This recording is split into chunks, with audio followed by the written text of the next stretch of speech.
Welcome to the Platform to Perform podcast, the podcast for athletes, coaches, and anyone looking to perform at their highest level. If performance is your goal, we aim to provide you with the platform to perform. I'm your host, as always, Todd Davidson, and on episode number 31 of the Platform to Perform podcast, I'm delighted to welcome my first female coach, Erica Suter. How are you doing today, Erica?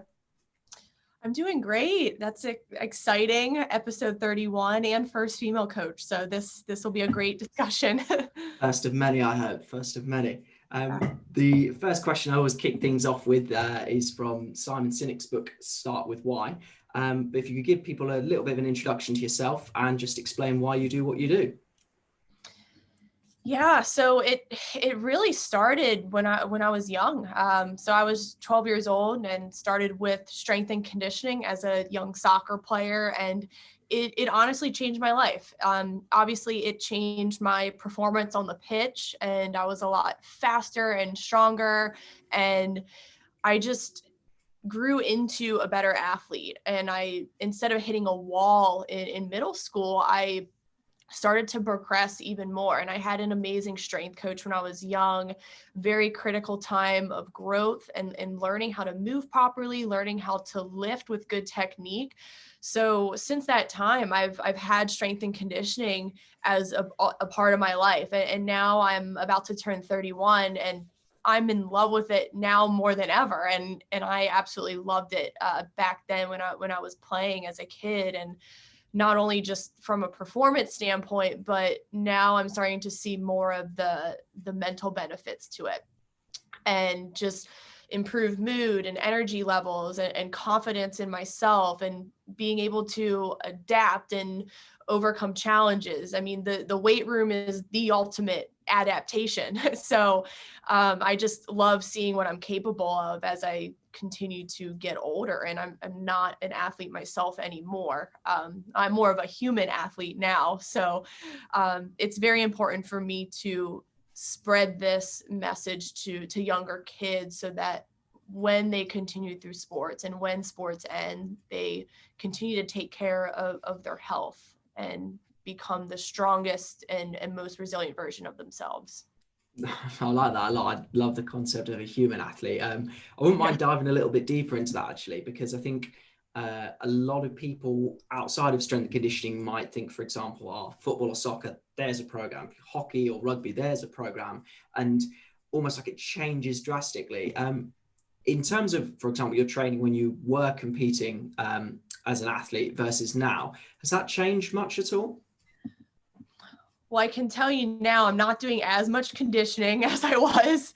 I would say that's where the training gets a little bit more specific to the sport, especially if it's team sports like lacrosse, soccer, basketball. The conditioning is generally going to be the same. So training aerobic system, anaerobic energy systems. So I don't do as much of that now because I'm not preparing to play 90 minutes.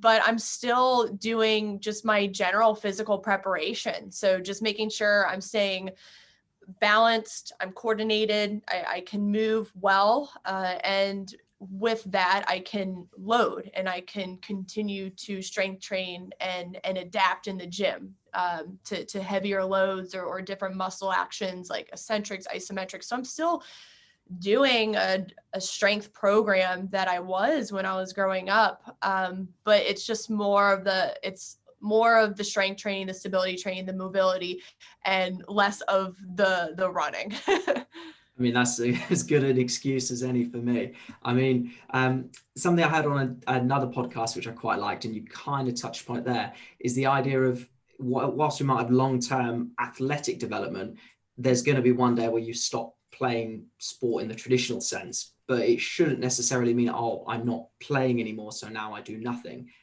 So I quite like that.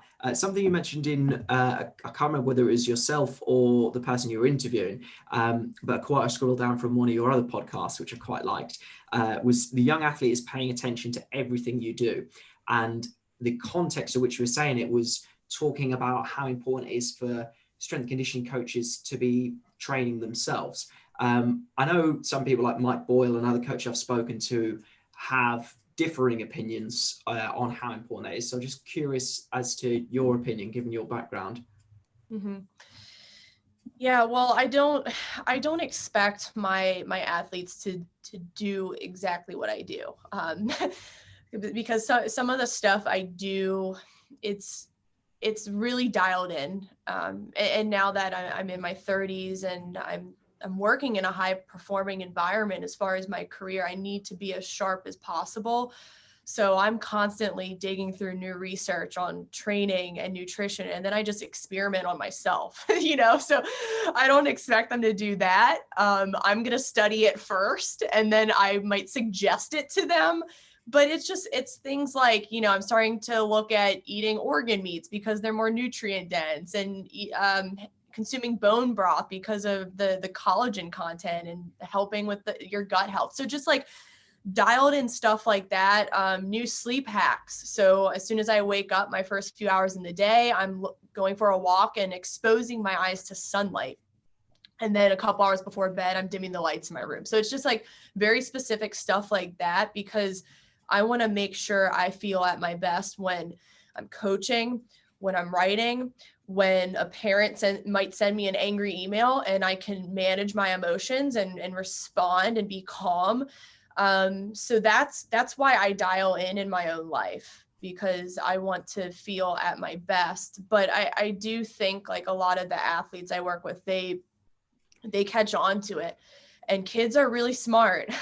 You know, they watch everything you do. They follow you on social media. They're looking at your Instagram story and the foods you're posting. And I think it's good to showcase that. You know, Mike Boyle says, "Oh, well, strength coaches don't need to work out to be smart and to be good at what they do," and I totally agree with that. But with the young athlete now, there needs to be some sort of example setting, and they don't have to do it exactly like you, but you want to be a role model to them and embody good health. And good health can mean dialing in, but also maybe having some days where you're eating a donut and you have some balance and you're showing you're not perfect, but you're trying your best. And that's what I want to show to them. Do you know what? I actually really like the fact that you used the word health there, because I think, or something I was certainly guilty of when first getting into strength and conditioning, and I'm sure a lot of people do this when they don't know what it's about, is they equate strength and conditioning to bodybuilding somehow. And it's like, for example, would you rather have, or do you think a coach is a better role model because they train 6 days a week, but for example, their sleep pattern's terrible, or they don't get on with their spouse? And for me, it should go a lot deeper than, you know, I don't know, can they squat to depth or whatever? Yeah. I like that a lot. And in terms of your writing, I'm just interested because I'm currently in the process of writing a youth athlete ebook. But I'm just curious. I've read a lot of your blogs. Do you have any kind of, I guess, routines to put you in the mood for writing? Do you do it at set times? How do you put yourself in a creative mindset? You know, oddly enough, it's drastically changed. So a couple years ago, I would be writing several times a week, and I was just in the mindset, okay, let's get content out there. Let's go. And now that I'm starting to, you know, get into other projects like my remote training, the podcast, I want to set aside just one day a week for my writing where it's a longer, more detailed article. So I usually write those on my days off from coaching. So I always divide my work into two brains. So my left and my right brain, and coaching is my left brain. Podcast and interviewing people is my left brain, and sending emails left brain. But then I want to have days where I'm only doing right brain work. I can't like do both on the same day. So I'm usually getting into my writing and opening up my notebook on my off days from all of the left brain stuff. So that's usually on the weekends, oddly enough. And I've probably written on the weekends, geez, for the past 5 years, and I love it. And that's where I get the most creativity. No, I like that. It's funny because I sometimes find that when I try and put myself in a mood to write, there's no content. And then, I don't know, I'll go for the walk, go to the gym, and I'm like, oh, could write about that, could write about that. Like I Yeah. went bouldering the other day and just started thinking about like a friend of mine.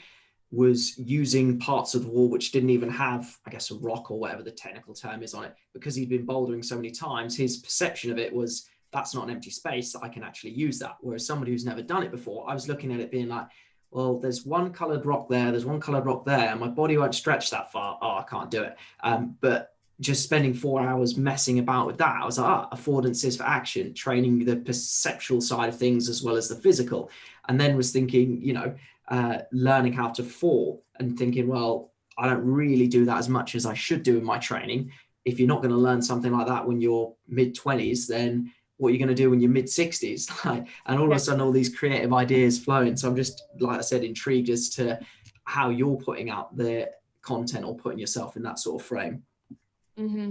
Yeah, and it usually tends to come during activities where you're moving and you're not really thinking about anything else or judging yourself. You're just very in your flow state.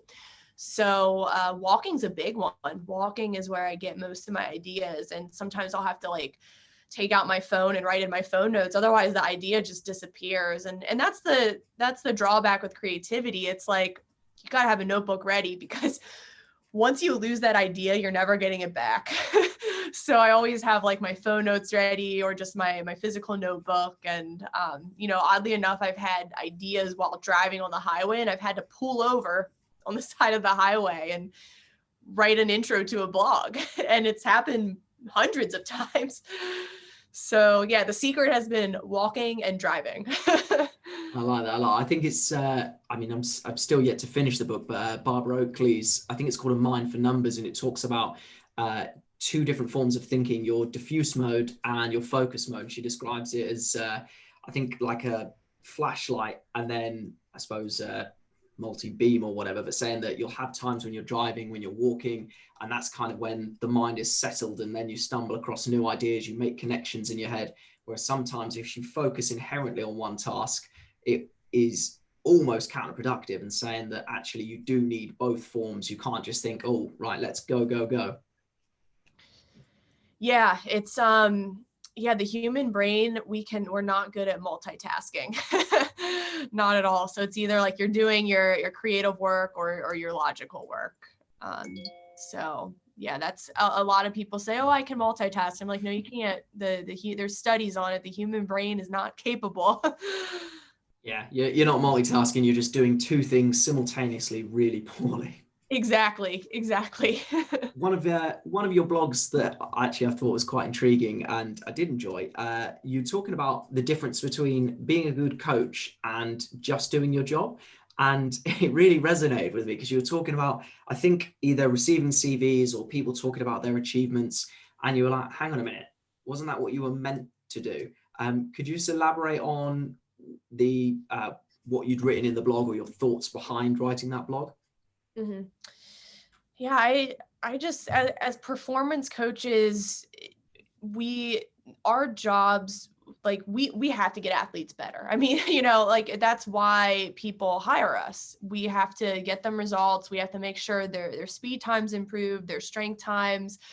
And when I'm interviewing people to intern or to even guest write for me, like they'll send me their resumes and it'll say things like, oh, I got so-and-so faster, or I wrote programs for off-season training for this team. And I'm like, okay, well, basically you just did your job description. Like, what are you doing that's really blowing it out of the park? And I think performance coaches are way more than these athlete improvements that are field based only or gym based only. What about athletes who go on to medical school or have just this great career, or maybe they're good students and they have high GPAs? And that's one thing. It's like, whenever I'm talking to my athletes during the warm up, I'm asking them, how's school going, and just like getting to know them as a human rather than just the player. And I found that they're more likely to just be completely bought into the entirety of the program, because they know that you care for them. And that's been really, really huge for me, is just getting to know them as students, as people with other hobbies than soccer, as good friends. So I think coaches need to definitely look beyond just the athlete performance. That should just be a given as far as what we do in our jobs. Yeah, I mean, I've heard many people, in fact, when it was coming up to years ago when I went for an interview with the English Institute of Sport and GB Boxing, I was desperate to find out what attributes that they would really like. And I think I must have annoyed anyone and everyone with any slight connection. I was like, what is it? What do they want? And it's like, look, you can teach the technical skills, but be a good person. I'm like, no, it's the Olympics, it's Paralympic athletes, it's Olympic athletes. There must be more. They're like, no, we can teach you all of that, but you need to be a good person. You need to be able to build relationships. Yeah, it's huge. And I always look at the sessions as, okay, are these sessions good for their brains? So are they able to be creative? Are they having fun? Is this session going to be memorable for them? Like, are they going to look back fondly on these trainings?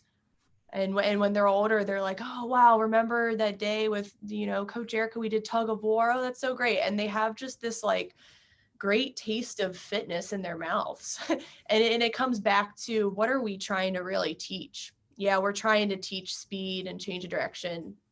Great. But we're also trying to teach, okay, well, here's how you guys can do fitness for a lifetime. Here's how you can make it enjoyable. And here's how you can take care of your health through a holistic lens. And even just things like starting to show them how to breathe and meditate are huge. When they get older, they're going to potentially be doctors or accountants or lawyers and people who work very demanding jobs. Are they able to calm their internal state, or are they going to crack under pressure? So I really want to prepare them for moments like that, or even moments like this when we're in the middle of a pandemic and they do have to adapt. And when the heat comes, nothing really phases them. Yeah, no, I like that a lot. And again, in a similar context over here, I always think realistically, as much as we might love to, I've got a friend of mine who, he said his dream is to work with an athlete who's won a gold medal at an Olympic Games. I think, oh, that's fantastic, and more power to you. But the reality is, no matter how hard we work, so few kids are going to make it to that status. And I always think, for example, if I'm working with an 8-year-old and I don't know, they didn't make the cut to under 10s, what will I want them to know? If they get dropped out at 12 years old, what will I want them to know? And realistically, is it going to be, would I think to myself, oh, I really hope they can A-skip by the time they're 40, in the grand scheme of things, is that, how important is that? I'm not saying we can't somehow get away from the technical side of things, but in the grand scheme of things, there has to be more than just, can you perform the movements competently? Yeah. And it's, if you can create that impact early on, so like you said, 8 years old, it's great to get them loving movement, having fun, playing. They're going to love it forever. That's why like this age is so important, to get them early. Sometimes I'll have high schoolers come in, like 16-year-olds for the first time, and they walk into the facility and they're just frozen in their tracks. They're like, whoa, what is this world? And I'm like, this world exists. You're late to the party, but we'll get you in. We'll make sure you have a good time. But it's so interesting because I'll have girls who have been with me since age 8, and now they're in high school, and they just walk into the facility like they own it. And they're just like, all right, what are we doing today? Are we deadlifting heavy? Are we doing hang cleans? Like, are we doing weighted pull-ups? And they're just so excited. So it's interesting to see that juxtaposition of a girl who's been doing it for all these years, and we got her young, versus a girl who's just walking in when she's 16 years old. And listening to you speak there, I think reminds me of a couple of things. One of them was when I first got a chance to work with young female athletes, and I was interning under a female coach, and she delivered probably not what you'd expect to see in a traditional S&C setting. Like, they didn't do the big lifts, they didn't do it, just looked like fun. And she was explaining to them, look, strength and conditioning can be fun. And she was saying to them, look, it can make you healthier, but it can also make you walk a little bit taller. And just in your example there with the 16-year-old who's been with you for 8 years, you think actually they're not phased by walking into this big facility. There might be, for example, I don't know, male athletes training, older people training. Yeah. Whereas, you get, I've certainly had it before where you'll get female athletes who don't want to train if there's anyone there, or they don't want to Right. train if there's older girls there. And you're thinking, how do I mix the sessions? And just those life skills that are so easy to overlook when we just think of the physical. Yeah, and the psychological confidence they get from all those years of strength training and failing a lot, because strength training, you're always going to fail. You have to fail to get better. You might miss that 1 RM. You might not be able to get your chin over the bar with weight on you, but you just tweak what you're doing, and then you level up. And it's the same thing with life. It's like, if anything becomes challenging, okay, you need to take inventory. You need to analyze, okay, where can you fill a bucket? Hey, maybe it's nourishing yourself better. Maybe it's going to bed earlier. So the skills in the weight room are skills that they can take outside the weight room too, because the weight room, it's hard. It's not easy. There's sessions where you're grinding it out. You're not getting the results you want, and you have to really lean into that process. And it's always oscillating, and it's never going to be smooth sailing. It's never going to be perfect. Absolutely. And I think you always get athletes at a certain age or stage, and you can do, I don't know, linear periodization, add a little bit of weight each week. And then all of a sudden there's one week where that doesn't work. And you're like, yep, this is how it works. You don't just get gradually better every single day. There are going to be days when it doesn't work for you, and that's just life. Yeah, and that's a huge one, and that happens a lot with speed. And a lot of athletes want to beat their PRs in like the 20-yard dash every time we test it or every time we run it. And they're not looking at the trajectory over many months, many years. But when they take a step back and see that longer process, they're like, oh, well, the rolling average of all those, I got this from track coach Brendan Thompson, the rolling average of all those times, there was an improvement. So I've been trying to experiment with that recently. I mean, I love data. I still love performance improvements. And I just want to make sure that they feel like they're getting small wins in the gym and on the pitch. Yeah, we kind of alluded to it offline when we were, I mean, I'm reluctant to talk about anything COVID related, but the fact that people don't understand how to actually read into the numbers. I mean, as you've alluded to there, and I've experienced it myself when I was working. So I don't know what schools are like in America in terms of their terms, but over here we start in September. We might have a Christmas break in December. But what I had was girls whose standing long jumps increased massively from, say, September to November, because they hadn't done any strength training, and you look like a genius, and they're thinking, oh, strength and conditioning, this stuff works. But then you test it like, I don't know, 3-4 weeks later when they're stressed, exams are coming, they're not sleeping, and then it goes down. Yep. And then you're like, oh, actually, I've got something to tell you, stress is cumulative, and yeah, we've got to deal with it. I'm glad that you brought up stress, because that's something we can't ignore as performance coaches, especially in our conversations with athletes. If they're not getting the results they want every session or every time you retest. I had a girl, she started training about half a year ago, and then we just retested, but sometimes improved, sometimes didn't. Like the 30-yard, 40-yard dash didn't improve. But then I was looking at her schedule, and she had just gotten off like a ton of games, and school had just started virtually. So I was like, okay, well, there's a lot more going on here. So that's why we have to be having these conversations with athletes, because if they have a lot going on, if they're stressed, that's going to be an absolute bomb to their central nervous system. And we need that to be fully functioning when we're doing these explosive tests, like 20-yard, 30-yard, and 40-yard sprints. So that's always been an interesting find, but we have to talk holistically with our athletes. And have you, out of interest, have you found certain patterns, or like, for example, the first year when I was at this all-girls school, I was like, oh wow, massive improvements. And then the second year, I was like, okay, we'll have massive improvements, but then they'll sort of die down. And actually, you know what? If we're still jumping the same distance 3 months in as we were 1 month in, that's actually an improvement, because with all this added stress, you're still performing at the same output. So actually, when we get rid of that stress, you will improve. Have you got any sort of, I suppose, fallback conversations, analogies, or patterns in your head where you're like, right, okay, we can expect to see this here, and if we're still hanging on, we're doing okay? Yeah, it's usually like right before school starts, we'll retest, because that's the end of the summer off season program. But then I'm taking into account, okay, they're nervous for fall tryouts. They're anxious about school starting. So I'm actually trying to toy with the idea of changing when we test that. So maybe like around the holidays.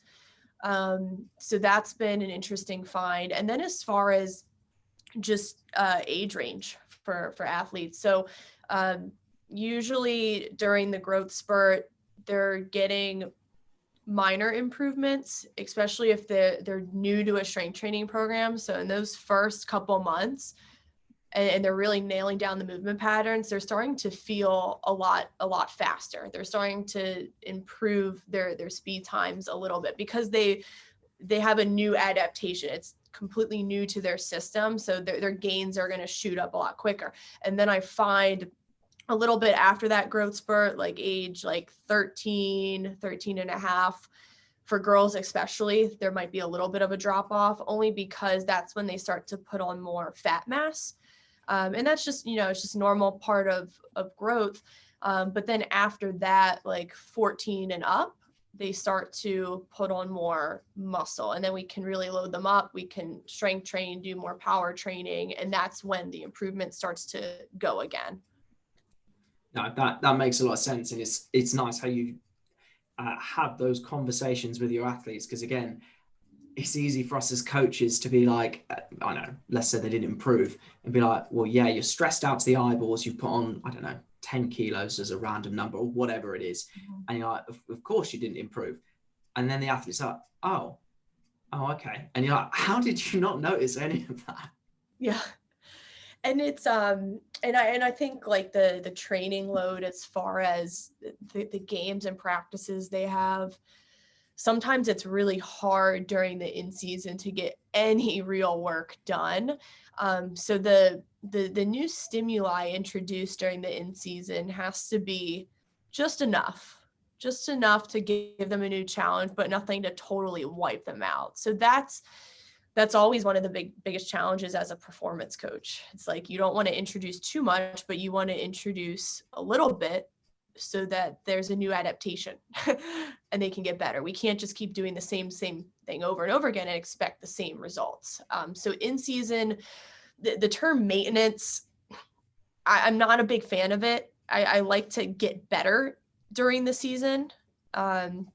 But there's definitely a fine line of how much new we can introduce. Yeah, and I think it's from the book High Performance Training for Sport, but they talk about the strength paradox, and actually you almost need to get stronger to avoid getting weaker, or you need to move forward to stand still, because once we account for fatigue, if you're still just as strong during the season as you were pre-season, then actually that's an improvement. Yeah. And I actually took this from Mike Whiteman from our last podcast, Mike Whiteman of Riverhounds Academy. And he said that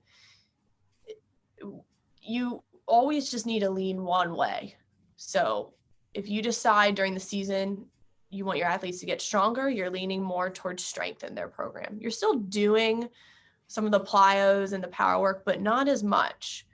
But maybe you decide, okay, maybe we'll do some low-level plyos at a low cost for the nervous system and still work on some explosiveness. But we're going to just get away from a lot of the strength. So you're just kind of like tipping the scale to either like strength or power. And I think it's going to be a case-by-case scenario.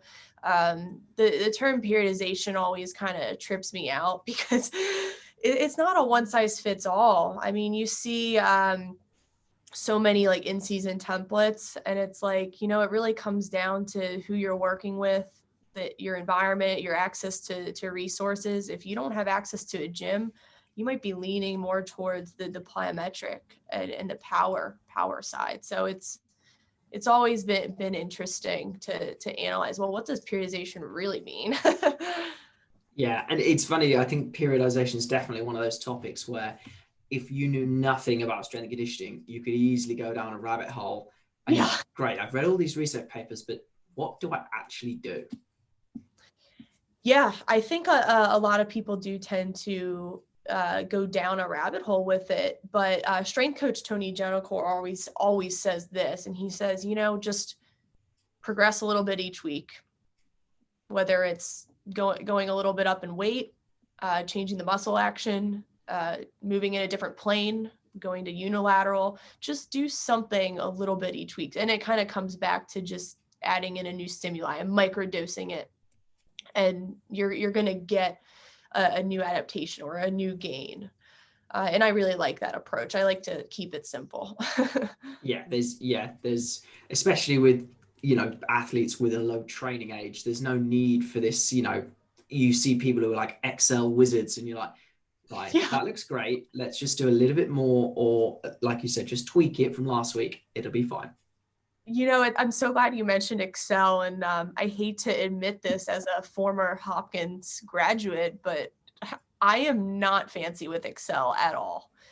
The formulas I don't do. I'm just like very basic, like write out the program, sets, reps. It's nothing fancy. I make a kind of a nice table out of it, and that's it.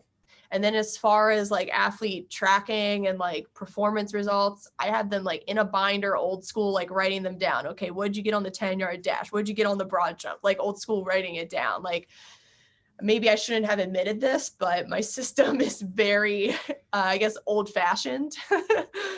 See, I like that. I mean, funny enough, just starting teaching PE this year, like for me, one of the most difficult things in PE versus maths or English is when it comes to assessment, because it's not like, here's a test, do the test, thank you. It's like, right, I'm watching it and you need to know you've improved, even though I know you've improved. And there was a coach from the States who's like, yeah, I just use a clipboard, a piece of paper, and he's like, and I jot notes down. And I'm like, oh my God, thank you. And he's like, right, parents even now just sit there and he's like, here's all the notes I took on your kid. And I'm like, oh my God, it really can be that easy. Yeah, it is that easy. And also, I always talk about looking at the qualitative results, and like, can you, with the coach's eye, look at your athletes and can you see an improvement in their movement over time? Are they more balanced? Are they repositioning their shoulders better when they're changing direction? Are they able to stabilize their trunk and make sure that their knee and ankle joints are stable when they're turning and when they're cutting? So I think we've kind of lost the art of coaching and really using our eyes with all this data and technology. And I'm not saying that we shouldn't use the data and technology. We need to. For certain measurements and performance tests, but it's good to also use the coach's eye. Yeah, 100%. I mean, even speaking with my coach a few months ago, we were just talking about all these devices that measure bar speed. And he's like, you do realize that the correlation between bar speed and RPE is like 0.9. So it's about 90% of the same thing. And sometimes I look at technology and I'm like, right, when this gives me something that I can't get anywhere else that is valuable and that I can use in the moment, then I'll consider it. But until that point, I'm going to get a tape measure. I'll get you to jump as far as you can. And that 2 seconds will probably give me just as much information as your 200 quid device or whatever. Yeah, I love that. And those devices are great. And if you have the money for it, awesome. But I mean, velocity based training and really measuring it is huge. But I like that you said that you can use things like RPE. And it's going to be like a similar result. I've used the broad jump as a measure of acceleration. And with my conversations with track coaches, they said there's a correlation between a really good broad jump and how well your athletes are in their first steps in acceleration. And then the same thing with measuring vertical jump as far as maximal velocity and sprinting. So I think it's great to look at those correlations, and they're very simple to use. I mean, for broad jump, you just need a tape measure, So it's been nice to talk to some people in the track community with some of these simple techniques where I don't need as much technology as I think. Absolutely. And in terms of your work with youth female athletes, you mentioned a few minutes ago about you can't just do the same thing. What are some of the mistakes that you see when it comes to either people training youth female athletes, or maybe misconceptions with parents and their daughters or anything like that? What are some of the main mistakes that you see? Not loading them enough. But that first starts with making sure that they're moving well. So can they get into a deadlift position just body weight? Can they hinge at the hips? Can they squat? Do they have good mobility in their hips and their ankles? Do they have good core stability? So mobility and core stability are like the foundation of what I do to start these girls out, and they're a huge portion of my evaluation process. So I'll do a max crawling assessment for time to see if there's any tightness in the hip flexors. Are their trunks stable? Do they have the core endurance to handle it?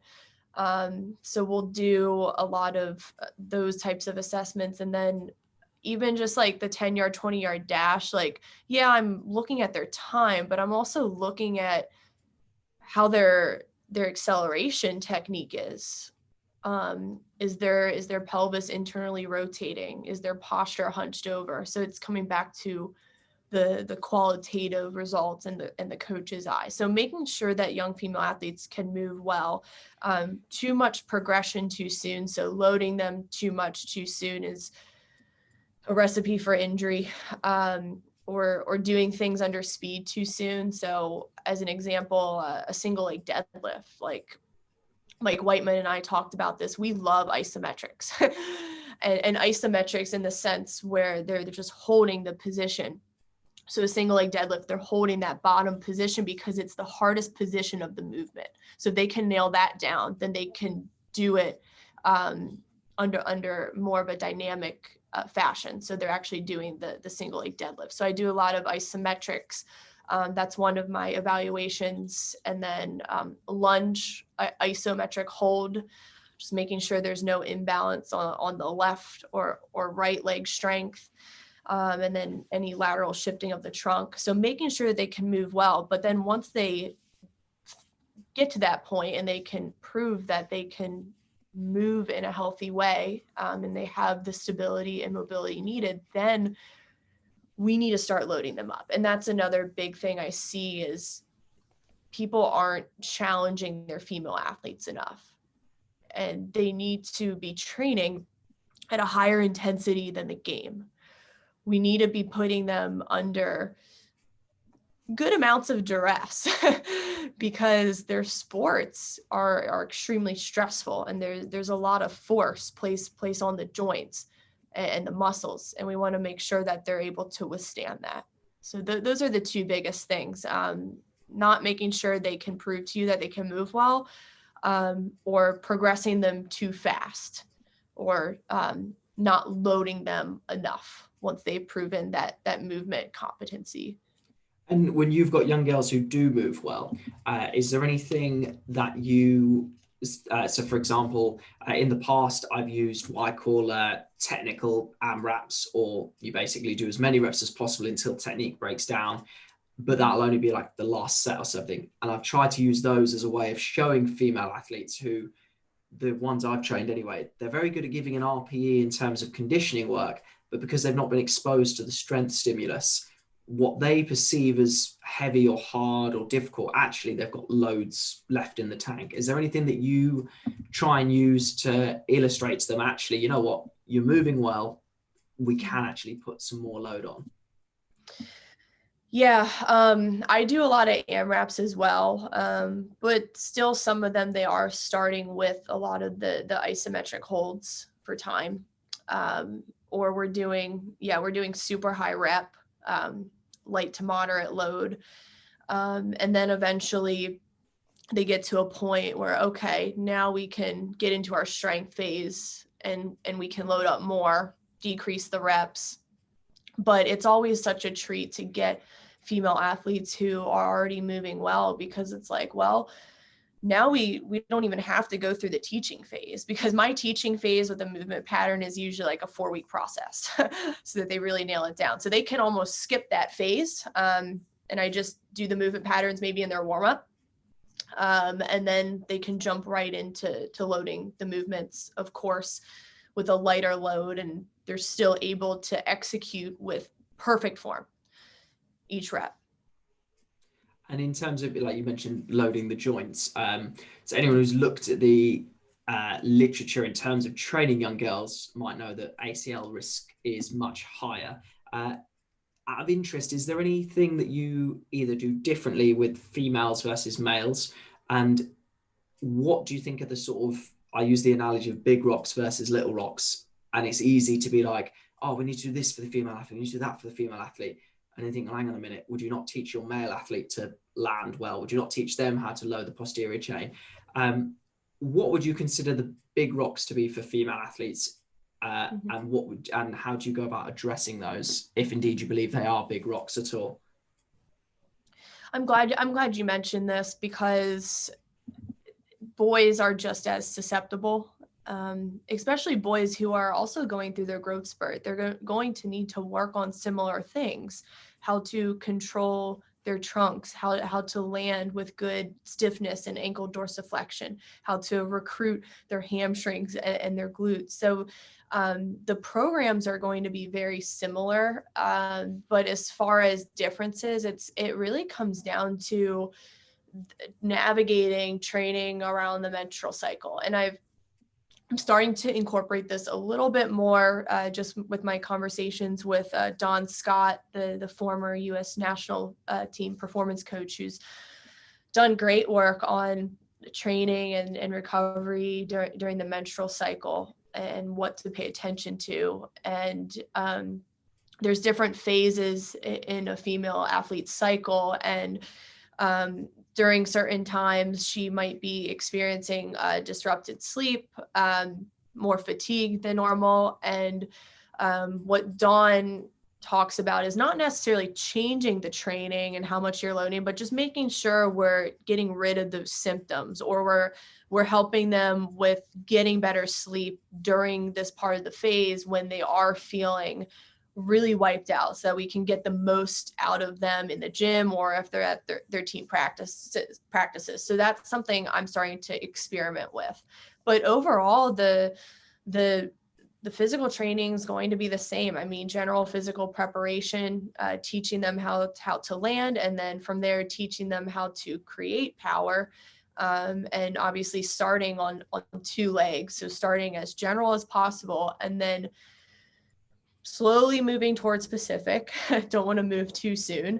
And going on 1 leg, maybe moving out of the linear plane and doing a lateral jump, or a rotational jump is huge, because that's more specific to what's going on in soccer, is the rotational movement. So and just making sure that we're really focusing on strength and not just posterior chain. I think everyone could use more posterior work, but we still have to strengthen the surrounding muscles of the knee and the quadriceps and the calves, and even the feet and the proprioception in the feet. So it really comes back to this holistic approach. An ACL reduction program is just building the complete athlete, starting from the ground and going all the way up to the shoulders. I'm sure it's one of Mike Boyle's books, but he talks about the female athlete and ACLs, and he's like, look, a good ACL reduction program is just a good strength program, regardless, as you said there, making sure, for example, I don't know, the feet is strong, stable, and mobile with the plyometric stuff, that we're not just saying, oh, well, posterior chain needs work, so let's forget about the quads. A friend of mine has an analogy where because we talk about when people pull out these arbitrary ratios, and saying that, if if the hamstrings are quote unquote stronger or dominant in an untrained athlete, those stronger, more dominant muscles are still actually pretty weak. So get Yeah. the hamstring strong, get the quadriceps strong, squat, do your posterior chain work. Don't use those arbitrary ratios and start throwing the baby out of the bathwater. I agree. And I leave that ratio measuring to the physical therapist or the physios. Like, I have not once done it in 9 years. Like, I just focus on every muscle group. every group is getting love. Maybe some more than others, but we're doing it all. And I'm glad that you also mentioned proprioception in the foot and balance. And that's a huge part of my eval. We will balance on one leg for max time. And I will stop the clock as soon as their pelvis starts to rotate a little bit, or maybe they're hyperextending their back, or they're just feeling a lot of pain in the calf and ankle, which means that maybe their glute and hamstrings not as strong as we think. So if they're wobbling during that test in like the first, I'd even say 30 seconds, then I'm concerned because how are they going to be landing from a single leg jump, or how are they going to be doing a single leg deadlift? So we want to make sure that we're nailing down balance unloaded first. And I think the feet are very ignored in ACL reduction programs, especially for a female athlete who is just starting this type of training. It's funny because just whilst you were talking there, I was beginning to think of when I do some of my assessments in terms of, for example, single leg hop and hold, standing broad jump. And when I do them with athletes for the first time, I'll be like, right, someone's going to jump, and then you'll have, for example, another athlete watching them from the side, one watching from behind, one and two watching from in front, and just say, look, until you can show me you can hinge at the hips, not buckle your knees on the takeoff, not buckle your knees on the landing, then the distance is irrelevant. Once we hit those 3 checkpoints, then I'll tell you how far you jumped.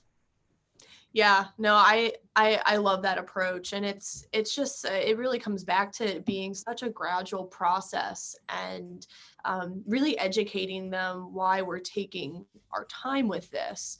And obviously keeping injury risk down, that's the number one, but making sure that they continue to progress and we don't just completely exhaust them with too much specific training too soon.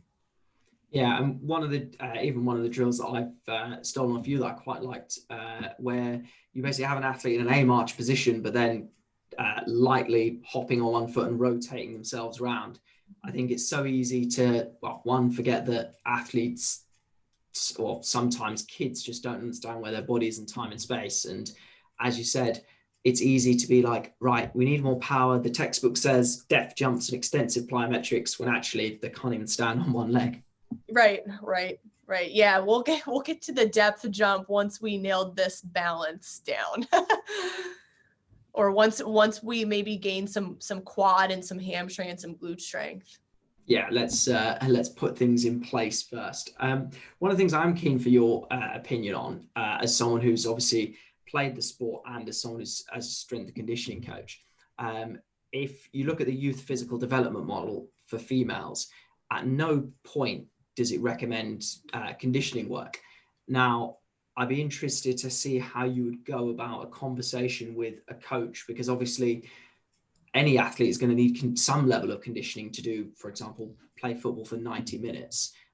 How do you approach those sort of conversations if a coach is telling you, for example, that, I don't know, 14-year-old female footballer needs more conditioning? Mm-hmm.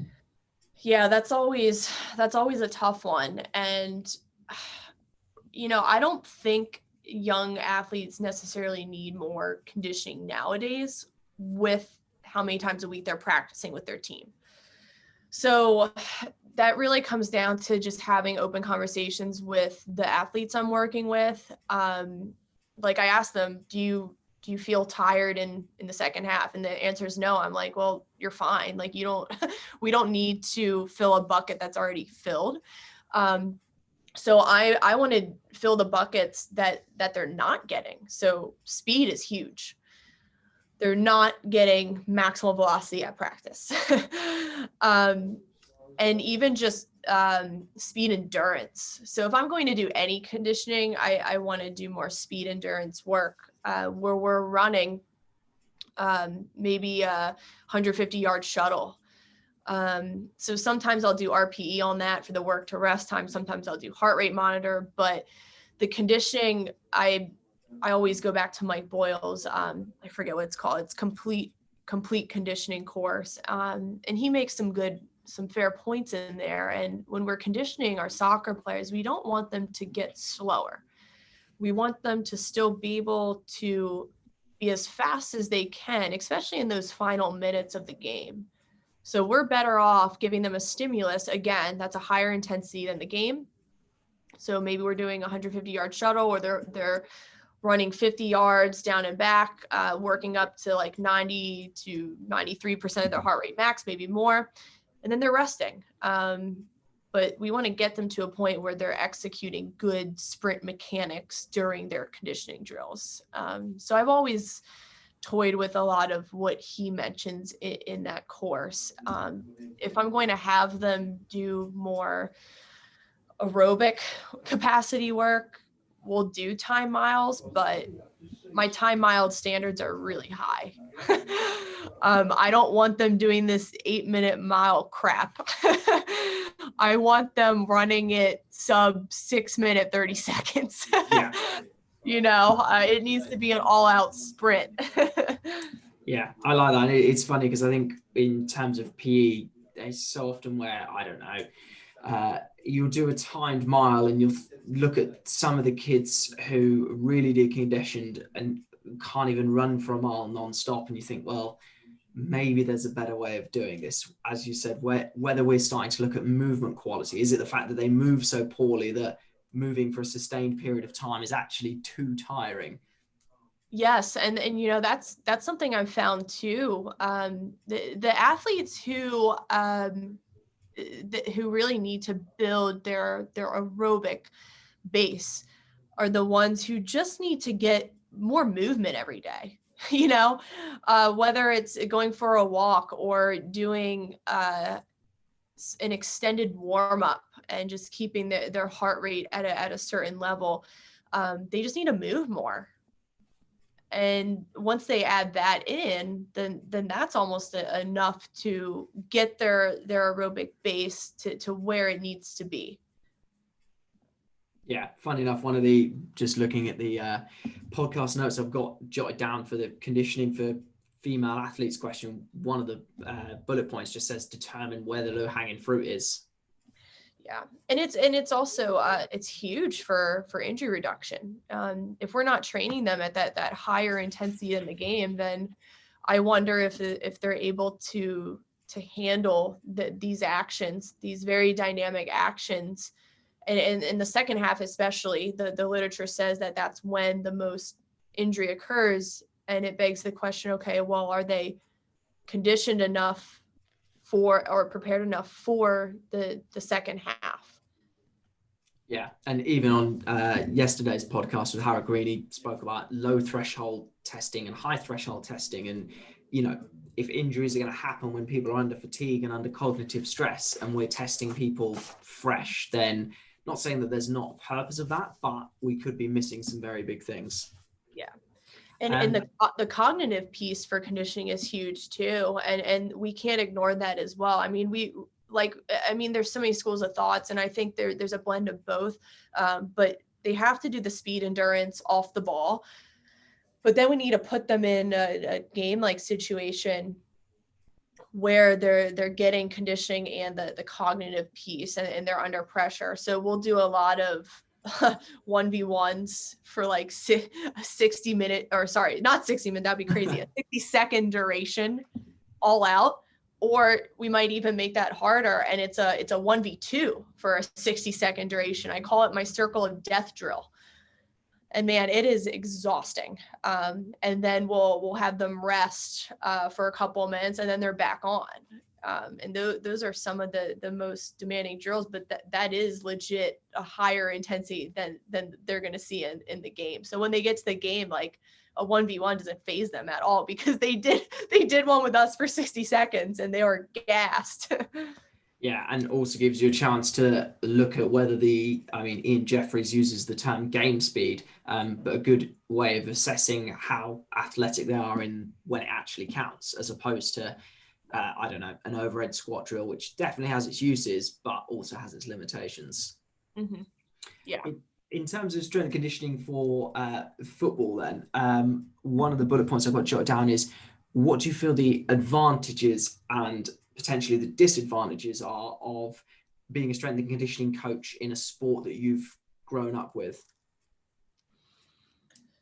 Oh man, advantages, just being able to understand the game, understand the demands of it, understand um, what what coaches are looking at too, and how to have those conversations, and why performance is important, and being able to speak a coach's language. I think a lot of people who work in performance and they never went through the football system or soccer system, and they're having a conversation with the coach. Oh, well, your players need to lift weights, and the coach is like, well, how do you know? You never played. So I can see why they would get pushback on that. But it's definitely helped me, because I'm almost like my own research study, in the sense that I've done strength and conditioning for over a decade, not once had an ACL, not once like was really out for an entire season, and just improved my speed when it mattered, and that was in college. So that's been a huge advantage. Disadvantage, man, I don't know. I've never really thought about that, to be honest. I mean, the only reason I asked that, so just to give a little bit of context, when I was based with the GB boxing team, the head of the GB boxing strength and conditioning, he'd never boxed himself, and he's one of the questions he asked the performance director is, why do boxers run? And it seems like such an obvious question when you've boxed. Like if your coach said go for a run or do your sprints, you'd be like, yep, okay, coach. But when he's like, why do they run? And it just seemed like such a simple question that someone from the sport would never ask. But the reason why I asked it is because we had these freaking huge heavyweights, and because they were matching the running loads of the lighter athletes, they were then picking up tendon injuries. And he's like, look, is it that important for you for them to run, or actually if we can achieve the same intensity on a watt bike or a rower, is that going to be an issue for you? But yeah, one of the I personally think it's better to be from the sport so you can speak the lingo, but then I also think that there are certain instances where actually coming into a sport with a complete blank canvas, yes, you might feel like an idiot for asking certain questions, but it's not necessarily a disadvantage to be completely blind to the sport, as long as you've got a level of intrigue and are willing to put the work in to spend time with coaches. Yeah, I think it's huge to understand. But just because you played the sport, or you were a good player yourself, doesn't mean you're going to be a good coach. And 100%. I've seen that so many times. And so that's something where I'm like, like I can't get in my head on this. I have to continue to learn performance. Like my playing career was awesome, but that doesn't matter right now. Like I need to stay up to date on the research. I need to connect with other colleagues in the space, or colleagues who aren't soccer, like the track coaches I've been having conversations with. And I just have to continue to learn how I can apply these concepts to the game of soccer. And just speaking quickly on your talking about conversing with track and field coaches versus obviously being involved in soccer yourself. You mentioned something on a podcast of yours I listened to that I quite liked, and I almost feel like when it comes to speed training for football or soccer, there's almost two schools of thought. There's one school of thought which is, oh well, we can't get them to train speed like a track athlete.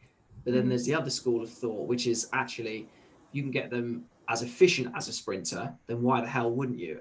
Whereabouts do you sit on that continuum? I say, why not? Why not get them close to track form? Of course, like there are times when you have to have your speed in a game like setting, or you're adding that cognitive piece, so that they're reacting to an external stimulus, whether that's running onto the ball or chasing someone down. So there's got to be a blend of both. But when we're just training speed and technique without like the ball and the cognitive piece, that's super valuable, because we want to get them in positions like track athletes that they can optimize their vertical force production, or they're striking the ground with the correct part of the foot, which is what we want. And we have to step away from this whole idea in the football community, oh, well, we need to do everything with the ball. Well, how can I get an athlete, again, coming back to multitasking, how can I get an athlete to get as much vertical force into the ground as possible if they have a ball at their feet? If they have a ball at their feet, they're not driving their knees. They're not completely upright. We need to get out of that. There's a time and place for it. But I think I don't fall on one side or the other. There needs to be both. Sort of like conditioning. You need to train speed endurance without the ball, but then you need to do your small sided games. So that's where I stand. It's very blended approach. No, I like that a lot. And again, going off the back of being involved in a sport, the reason why I asked this question is a previous podcast guest, Jeffrey Chu, he competed in martial arts and now does strength and conditioning for martial arts. So I said to him, is there anything, whether it's drills, activities, etc., that you disagree with from a strength and conditioning perspective, but perhaps having played the game, you're like, actually, I can see some value in that other strength and conditioning coaches not from the sport might look down on? That's a tough one. So I'm trying to understand the question. I tell you what, I'll give you an example of my own. So when I was boxing, one thing we would do to condition ourselves to take body shots is basically you would stand there and let someone basically hit you in the core just to get you used to taking a body shot. Now, from a strength and conditioning perspective, I'd be like, that's ridiculous. You're deliberately taking punishment. Maybe you need to get technically better at avoiding body shots. Like, What are you doing? Whereas from an athlete perspective, I'd be like, well, if I can't take one in the gym, I'm not going to take one in the fight. So yeah, foot in either camp. Yeah, okay, that makes sense now. I think anything where we're adding in the ball to gym movements, because at that point I always wonder, well, is the athlete able to get the range of motion we want, or are we just loading it, and are we loading compensations we don't want? So as an example, acceleration, resisted sprints. I see this all the time on Instagram. They'll have an athlete with a resistance harness around their waist, and they're doing touches on the ball and like dribbling. And I'm like, well, what is the purpose of this drill? Because I love resisted sprints for training acceleration. So I always wonder what the goal of that is, because it's not training acceleration. If the ball's in there, they're not able to get a long and strong first step. They're not driving the knee as far forward as possible. They're just doing like small toe taps on the ball with a band around them. So yeah, it's stuff like that. Or even just like a soccer player who wants to improve their throw-in. They're doing like heavy, like weighted medicine ball throw-ins. And they're like throwing their back out. They're not getting the range of motion they want. So it's, yeah, anything that's loading the sport specific movements, I'm not for. That makes a lot of sense. I mean, all I can think of is, again, you might be aware of it, you might not be. But a few years ago, there was a player for an English football team called Rory Delap, and any fans here will know him. But he won a bet with he was in training, and he was a former javelin thrower, and they were just messing around doing throw-ins for distance. And he said, oh, I bet I can throw it 40 meters. And one of the coaches said, no, you can't. Anyway, threw the ball, well, maybe not 40 meters, 40 yards, but launched it. And they were like, oh, God. And then the team built a system around it. And now Liverpool, I think, have hired like a throw-in coach. But it just shows you how sometimes you're like, oh, maybe there's logic in this. Maybe we're sweating the small stuff. But Right. even talking about holistic training, you get a lot of footballers, or at least maybe in this country, are like, oh, well, why do I need upper body strength? Like, I'm not, literally pushing someone. It's like, well, if we think holistically, if you can throw the ball further, if you're not going to break your shoulder when you land or you get pushed, Yeah. and then it also almost comes full circle, if you will. Yeah, and the upper body strength one is huge for being able to lift more on your lower body movements. So something like the deadlift, I mean, you are absolutely using your lats to be able to keep your posture and not load the lumbar spine. So I mean, pull-ups are huge, and they're also as far as upper body exercise for soccer players, I think they think they're in isolation, but they're including the entirety of the trunk. So something like a pull-up, there's EMG research that it's one of the best core activation movements over an ab wheel rollout. And if you do a strict pull-up, your body's totally straight, you absolutely feel it in your core. And I've had my female athletes say this to me when they do it right. They're like, whoa, that felt like I just did 100 sit-ups. And I'm like, yeah, well, it is also a core exercise. All exercises are core exercises. So I always find it interesting. The upper body work needs to be looked at holistically, but that's not to say we don't benefit from isolation work. I mean, some of the soccer guys I've worked with will bang out bicep curls, and we're trying to really put on muscle mass and get the body composition benefits. Girls sometimes as well. So it's all beneficial, upper, lower, everything. Just because it's literally just popped into my head with the young girls that I used to train.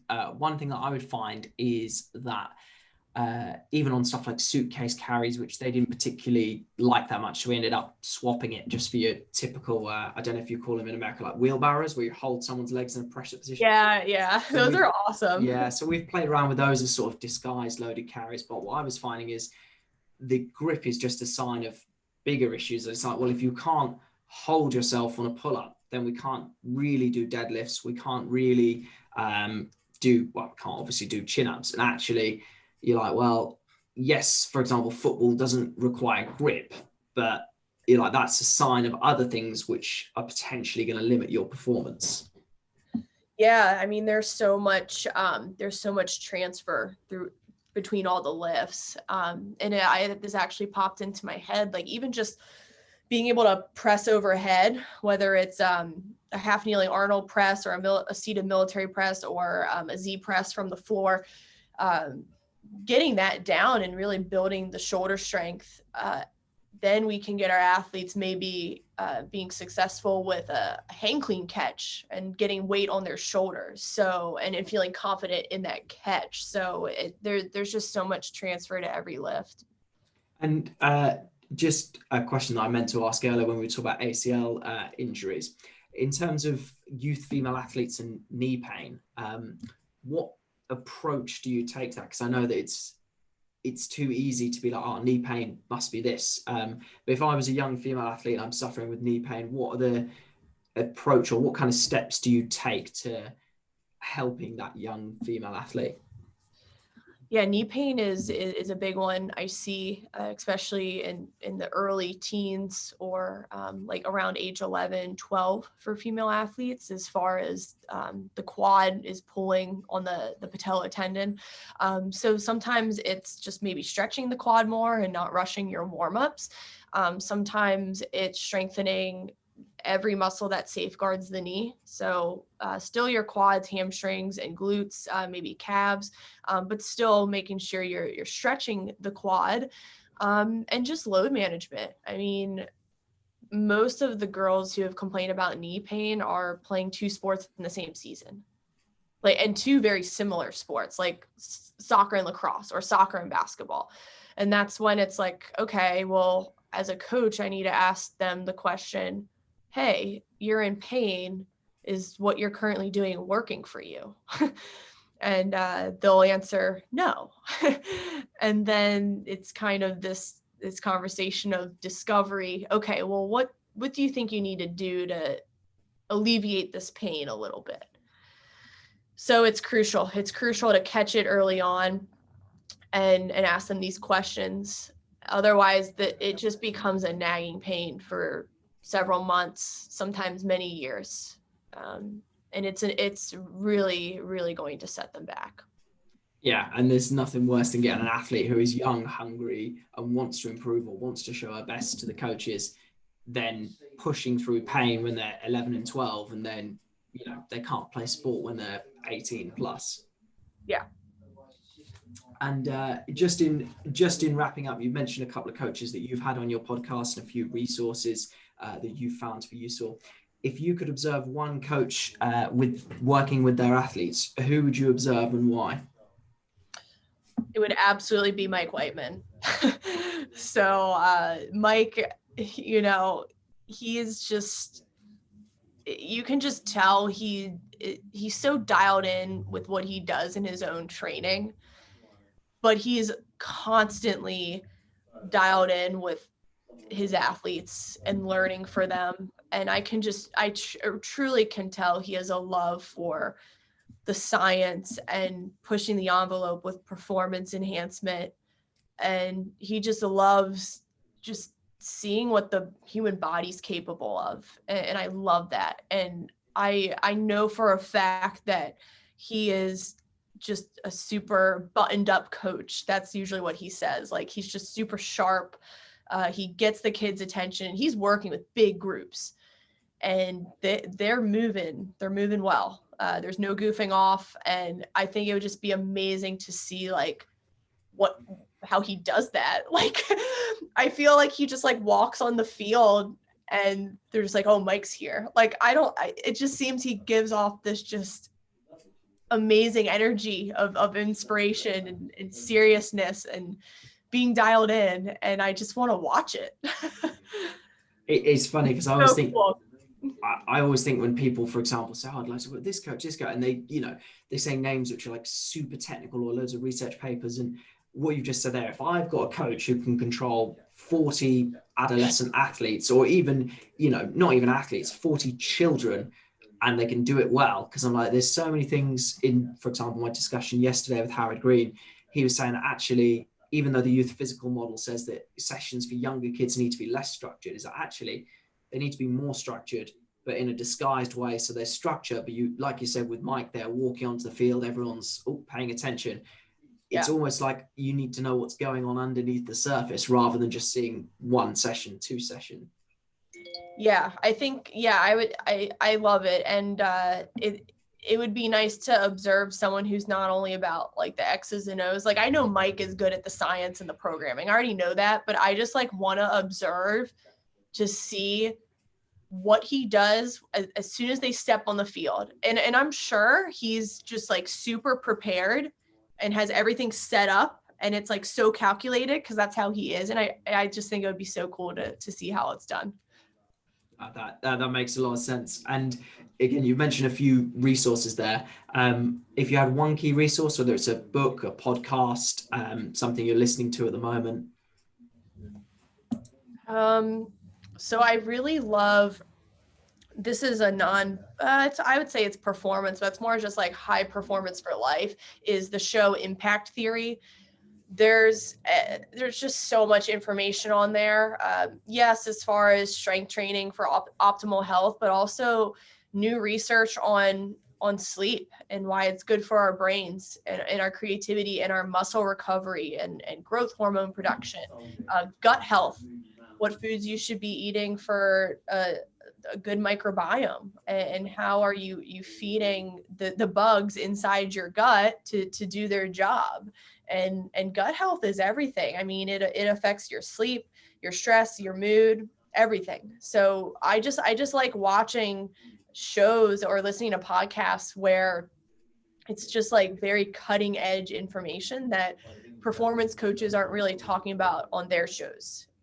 But this is stuff we can start talking to our athletes about. And do you feed out of interest, like, I know obviously you mentor a lot of the young female athletes you work with.